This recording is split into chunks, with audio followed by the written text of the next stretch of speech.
स्वागत है आपका विनर्स एकेडमी प्रयागराज में। मैं समीर शुक्ला और आज हम लोग अपने रिवीजन वाले क्रम को थोड़ा सा और आगे बढ़ाएंगे और आज हम लोग बात करने जा रहे हैं सिंथेसिस के एडवर्ब या एडवर्बल फ्रेज के बारे में। देखिए, नॉर्मली एडवर्ब को पहचानने का सबसे अच्छा तरीका यही होता है कि अगर एक सेंटेंस में एल वाई लगा हुआ है तो वो सेंटेंस क्या एक वर्ड है जिसमें एल वाई लगा है, तो मोस्ट ऑफ द पॉसिबिलिटी कि वो सेंटेंस हमारा एडवर्ब या वो वर्ड हमारा एडवर्ब होगा। अगर एल वाई नहीं लगा है और अगर हम एल वाई लगाते हैं तब भी वो सेंटेंस हमारा एडवर्ब बन सकता है। यानी एडवर्ब अगर बनाना है तो आप एक एडजेक्टिव में एल वाई लगा दीजिए, तब भी आपका वो एडवर्ब बन सकता है। जैसे ब्राइट एक एडजेक्टिव है और उसमें एल वाई लगा दीजिए ब्राइटली, तो वो जो एडजेक्टिव था एल वाई लगाने से वो हमारा एडवर्बल फ्रेज हो गया या एडवर्ब हो गया। तो इस तरह से आज जो हम लोग का जो एक्सरसाइज है एडवर्ब की सिंथेसिस का एक्सीलेंट बुक से, वो आपके सामने 15 क्वेश्चन का है, जिसमें से मैं आपको इंपॉर्टेंट जो 12 क्वेश्चन है उसके बाकी आप अपने से कर सकते हैं। बहुत आसान है, बहुत इजी है। तो प्लीज वीडियो को लास्ट तक देखना है और प्लीज अपने दोस्तों को जरूर से जरूर शेयर कर दो। नए हो अगर चैनल पे तो सब्सक्राइब कर दो। तो सबसे पहला क्वेश्चन हमारा है कि the rose has thorns. Thorns means होता है कांटे, और कहा गया कि फूल में कांटे होते हैं, यानी गुलाब में कांटे होते हैं। दिस इज सर्टेन, ये निश्चित है। तो निश्चित रूप से, और एल वाई का जो मतलब होता है वो होता है से। एल वाई को हम लोग हिंदी में से का सेंस देते हैं। तो अगर इस सेंटेंस को हमें बनाना है तो पहली बात मैं आपको बता देता हूं कि पहले वाले सेंटेंस में आपको हो सकता है आपको एडवर्ब ना मिले, लेकिन दूसरे वाले सेंटेंस में एडवर्ब आपको मिलता है। Then you have to use L Y in the last of the word, यानी last end of the word. Sentence या वर्ड के लास्ट में आपको एल वाई लगाना है। ऐसा जरूरी भी नहीं होता। जब हम लोग एडवर्ब की बात करते हैं तो नॉर्मल से एक एडवर्ब भी बनाया जा सकता है, लेकिन एडवर्बल फ्रेज की बात करते हैं तो एल वाई का यूज करना जरूरी हो जाता है। अब देखिए, इस सेंटेंस को अगर बनाया जाए तो ये बनेगा कैसे, क्या लिख सकते हैं इसके लिए हम लोग। नॉर्मली इसको आप आराम से बना सकते हैं कि the rose has thorns. Thorns means होता है कांटे। अब देखिए, दिस यानी रोज की बात हो रही, हेल्पिंग वर्ब, कोई दिक्कत नहीं। अब सर्टेन वर्ड आया है। सर्टेन क्या है, हमारा एक एडवर्ब का काम कर रहा है, और जैसे ही हमने सर्टेन लिखा तो इसी सर्टेन में बस आपको क्या जोड़ना है, एल वाई। तो द रोज हैज थॉर्न, यानी फूल में कांटे होते हैं, गुलाब के फूल में कांटे होते हैं, और ये क्या है, निश्चित है। या इसको बनाएंगे तो निश्चित रूप से, आप इसको ऐसे भी कर सकते हैं कि certainly the rose has thorns, यानी आप इस एल वाई का यूज लास्ट में भी कर सकते हैं और इसी शब्द को आप पहले उठाकर रख देंगे तब भी कोई दिक्कत नहीं है। तो आप इसको दो तरह से बना सकते हैं कि the rose has thorns certainly, या certainly the rose has thorns, यानी गुलाब के फूल में कांटे निश्चित रूप से होते हैं, या निश्चित रूप से गुलाब के फूल में कांटे होते हैं। तो चाहे जैसे भी हो, चाहे जिस तरह से बनाना हो, अगर आपको लगता है कि ये सेंटेंस हमारा सिंथेसिस के एडवर्ब या एडवर्बल फ्रेज से है तो आप सिर्फ एक बात याद रखें, एल वाई का यूज करना है। एल वाई का यूज हमें एक सेंस के अकॉर्डिंग करना है। मतलब ये नहीं कि थॉर्नली कर दो, रोजली कर दो, हैजली कर दो, इसली कर दो, दिसली कर दो, यानी एक हमारा क्या है, सेंस होना चाहिए ना, जो यूज करने का तरीका होता है। हमारा नेक्स्ट वर्ड है कि ग्रेट पीपल सर्व दियर कंट्री, यानी जो महान लोग होते हैं वो अपने देश की सेवा करते हैं। और दियर सर्विस, और उनकी सेवा सेल्फलेस होती है, निस्वार्थ होती है। तो निस्वार्थ भाव से महान लोग अपने देश की सेवा करते हैं, एक सेंटेंस। या महान लोग अपने देश की सेवा निस्वार्थ भाव से करते हैं, दूसरा। तो चाहे आप एल वाई लगाकर, जैसे सेल्फलेसली कॉमा ग्रेट पीपल सर्व दियर कंट्री, या आप सबसे अच्छा जो कर सकते हैं वो ये है कि ग्रेट पीपल सर्व दियर कंट्री, ग्रेट पीपल सर्व दियर कंट्री, और फिर आप लिख दीजिए सेल्फलेसली। ये जैसे ही आपने एल वाई का यूज किया, ये सेंटेंस हमारा एडवर्बल फ्रेज हो गया। और एल वाई नहीं करते हैं तो वो केवल एडवर्ब होता है। तो एडवर्ब और एडवर्बल फ्रेज में बहुत ज्यादा अंतर नहीं होता। नेक्स्ट हमारा है कि ही वॉज एट फॉल्ट, उसकी गलती थी। There is no doubt in it, और इसमें कोई संदेह नहीं है, इसमें कोई संदेह नहीं है। अब देखिए, आप इसको आराम से ऐसे बनाइए, नो डाउट है तो अनडाउट करो, और अनडाउट करके LY लगा दो, तो undoubtedly he was at fault. आप इसको ऐसे करें तो ज्यादा अच्छा है, आप इसको ऐसे भी कर सकते हैं कि he was at fault undoubtedly, ठीक है। यानी दोनों तरीके से आप क्या कर सकते हैं सेंटेंस में LY का यूज। तो चाहे आप शुरुआत ही इससे कर दे या तो आप he was at fault undoubtedly दोनों कर सकते हैं, कोई गलत नहीं कर सकता आपका, ये मेरा आपसे वादा है, कोई दिक्कत नहीं होगी। चाहे आप अनडाउटली से शुरुआत करें और चाहे आप अनडाउटली को लास्ट में रखें, कोई दिक्कत नहीं। तो निश्चित रूप से या निसंदेह रूप से उसकी गलती थी या उसकी गलती थी निसंदेह रूप से, तो LY का जो यूज होता है वो से के सेंस में ही जाता है। अगला है कि ही वेंट टू मार्केट, वो बाजार गया।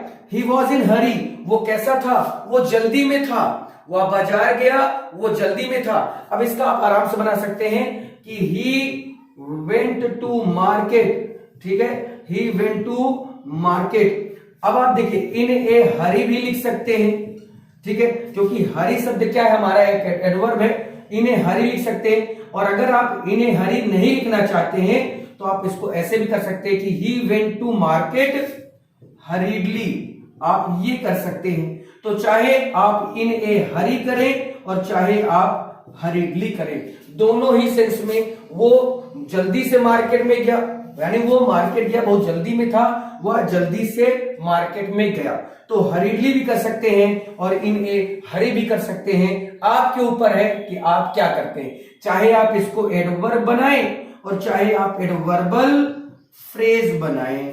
एडवर्बल फ्रेज कब बनेगा, जब LY लगेगा और नॉर्मल सा वर्ड है तो एडवर्ब लग जाएगा। वही हाल यहां पर भी है कि he was at fault, he was at fault undoubtedly adverbial phrase, ये यहां पर भी यही है, यहां पर भी ये, हर जगह पर हमें क्योंकि एडवर्ब और एडवर्बल फ्रेज लेना है। और देखिए इसका जो मैं एक बार रूल पढ़ देता हूं, आप समझिएगा कि एडवर्ब साधारणतया LY का प्रयोग करके बनता है यदि एक वाक्य के कुछ शब्द मिलकर एडवर्ब का कार्य करते हैं तब उसे एडवर्बल फ्रेज कहा जाता है। यह विधि तब प्रयोग में लाई जाती है जब दोनों वाक्यों में से कोई एक वाक्य दूसरे वाक्य के मुख्य क्रिया की विशेषता बता रहा हो। जो विशेषता प्रकट करता है उसे एडवर्ब या एडवर्बल फ्रेज में बदल देते हैं। तो भाई एडवर्ब क्या है, वर्ब की विशेषता बताने वाला शब्द ही तो है हमारा एक एडवर्ब, वर्ब की विशेषता बताने वाला शब्द एडवर्ब है। तो ऑब्वियस सी बात है दोनों सेंटेंस में कोई एक शब्द होगा जो पहले वाले सेंटेंस के वर्ब की विशेषता बता रहा होगा। जो भी वर्ड, जो भी शब्द विशेषता बताएगा उसी में आप LY लगाकर जोड़ दीजिए और आराम से उसको एडवर्बल फ्रेज में बदल दीजिए। और एडवर्बल फ्रेज लास्ट में भी हो सकता है और शुरू में भी हो सकता है, लास्ट में भी शुरू में भी, दोनों कंडीशन में हो सकता है। ठीक है, तो चलिए क्वेश्चन नंबर 5 की ओर चलते हैं। चलिए हमारा नंबर 5 है कि I shall return by the morning, I am definite about it, यानी मैं सुबह तक वापस आ जाऊंगा और मैं इसके लिए निश्चित हूं। यानी मैं निश्चित रूप से तो डेफिनेटली की बात हो गई कि निश्चित रूप से मैं सुबह तक वापस आ जाऊंगा। बात देखिए वही हो गई कि मैं सुबह तक वापस आ जाऊंगा निश्चित रूप से, या निश्चित रूप से मैं सुबह तक वापस आ जाऊंगा। अब आपके सामने पूरा का पूरा सेंटेंस दिया है, आप इसको आराम से कर सकते हैं। अब देखिए शुरुआत कैसे की जाए, सबसे पहले आप लिख दीजिए कि डेफिनेटली, ठीक है, जैसे आप डेफिनेटली लिख देते हैं फिर उसके बाद आप पूरा लिख दीजिए कि definitely I shall return by the morning, I shall return by the morning. ठीक है, अब इतना आपने कर दिया, इसके अलावा आपको कुछ भी करने की जरूरत नहीं है, इसके अलावा आपको कुछ भी करने की जरूरत नहीं है। या आप इसको ऐसे भी कर सकते हैं कि I shall return by the morning definitely, आप इसको ऐसे भी कर सकते हैं कि I shall return by the morning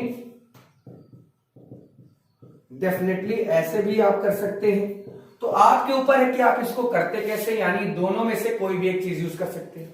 अगला हमारा है आई thank him, I did it with all my heart, मैंने उसका शुक्रिया अदा किया और पूरे दिल से किया। दिल से साथ से आ गया ना, तो हर्टली कर दिया जाए क्या, हर्टली कर दिया जाए क्या।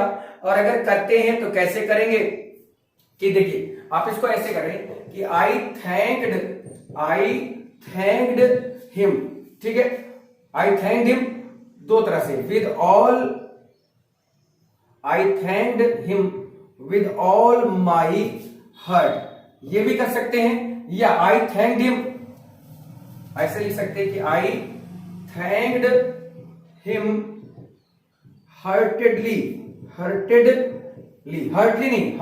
कर दीजिए। तो ये दोनों तरीका आप यूज कर सकते हैं। क्या अब देखिए ये वाला आपका क्या है, एक है एडवर्ब और ये वाला आपका क्या है, एडवर्बल फ्रेज है, ये आपका क्या है, एडवर्बल फ्रेज है। तो दोनों में से चाहे जो आप कर दीजिए, कोई दिक्कत नहीं। अगला है हमारा he did it with great success, यानी उसने किया और उसने पूरी सफलता से ये काम किया है, उसने कोई दिक्कत उसको नहीं हुई। तो आप इसको ऐसे लिख दीजिए कि ही डिड इट पहला। अब देखिए यहां से यहां तक तो पूरा मिल रहा है, विद ग्रेट सक्सेस, सक्सेस ना लिखिए, ही डिड इट सक्सेसफुली कर दीजिए, बहुत अच्छा बन जाएगा। ही डिड इट सक्सेसफुली कर दीजिए, इससे अच्छा तो कुछ हो ही नहीं सकता। तो he did it successfully, LY का यूज करना है, हमने कर दिया। या successfully he did it, successfully पहले लिख दीजिए, ही डिड इट बाद में लिख दीजिए, तब भी वही है कि पूरी सफलता से उसने ये काम किया या उसने ये काम सफलता पूर्वक किया। तो चाहे जैसे करेंगे, कान इधर से पकड़ो चाहे ऐसे पकड़ो, दोनों ऐसे सब बराबर है, आएगा, कान ही पकड़ना है ना। तो सक्सेसफुली LY कर दिया। अगला हमारा है कि the leader spoke, he spoke for a few minute, बहुत आसान है, यहां पर फ्यूली मिनट नहीं करना है। सबसे पहली बात, मिनटली नहीं करना, स्पोकली नहीं करना, फोरली नहीं करना, सीधा सा करना क्या है कि the leader spoke for a few minute. तो ये जो फ्यू मिनट है ना, ये जो फ्यू मिनट है, यही हमारा क्या भैया, एक एडवर्ब है। इसको एडवर्बल फ्रेज नहीं बना सकते हैं और ना इसे बनाने की जरूरत है। तो जब सब जरूरतें ही नहीं है तो क्यों हम जबरदस्ती किसी के साथ ऐसा करें, कुछ भी करने की जरूरत नहीं है। इसके दो और इंपॉर्टेंट सेंटेंस हैं, वो भी मैं आपके सामने रखे दे रहा हूं, जिससे आपको कोई दिक्कत हो और फुल एक्सरसाइज आपकी सॉल्व हो जाए। 15 क्वेश्चन की एक्सरसाइज है, 8 हो गए हैं, 2 और इसका मैं इंपॉर्टेंट रखता हूं आपके सामने। चलिए, he met with an accident, he was fortunate to escape unhurt, यानी उसका एक्सीडेंट हुआ लेकिन भाग्य से वो क्या हुआ, बच निकला, यानी उसे चोट नहीं लगी। अब देखिए इसको आप ऐसे दो तरह से कर सकते हैं। पहला, क्योंकि भाग्य से है तो आप इसको ऐसे बहुत बढ़िया कर सकते हैं कि fortunately,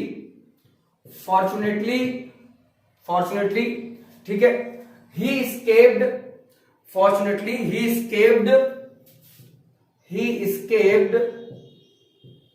fortunately he escaped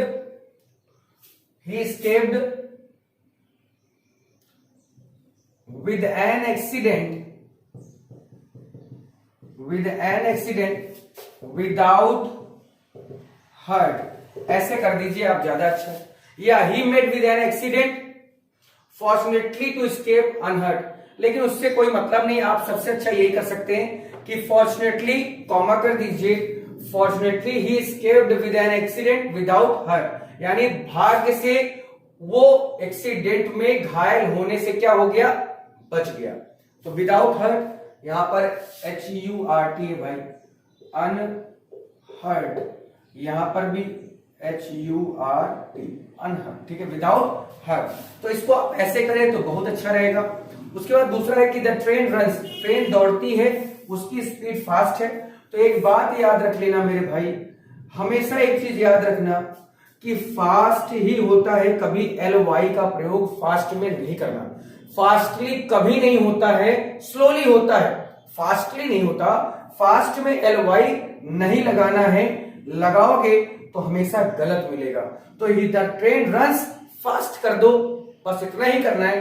fastly LY fast और हार्ड के साथ नहीं करते। नेक्स्ट है कि उसने प्लेयर को लात मारी और उसका लात मारना उसका इरादे से था, इरादे से।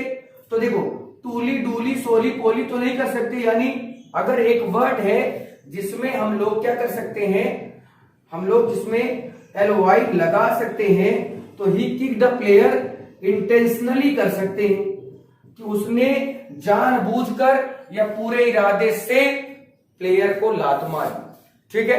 तो ये था आपका सेशन एडवर्बल फ्रेज का। सभी के सभी इसमें जो इंपॉर्टेंट थे 10 यानी 15 क्वेश्चन की एक्सरसाइज में 11 मैंने आपको करा दिए, 11 करा दिए। अब मुझे नहीं लगता कि आपको कोई भी प्रॉब्लम, कोई भी टेंशन इसमें होगी, होनी भी नहीं चाहिए। तो आप बढ़िया से इसकी प्रैक्टिस करते रहें। कल हम लोग एडजेक्टिव का बात करेंगे, एडजेक्टिव की क्लास होगी 7 बजे आपको मिल जाएगी क्लास। अभी अपलोडेड ही चल रही है क्योंकि कुछ प्रॉब्लम है, इस वजह से मैं अभी इसको नहीं कर पा रहा हूं, लाइव नहीं आ पा रहा हूं, लेकिन बहुत जल्दी आऊंगा। आपसे मिलने का वैसे बहुत मन करता है, तो प्लीज शेयर कर देना, लास्ट तक देखना। थैंक यू, और शेयर जरूर अपने दोस्तों को करना, ठीक है। Thank you.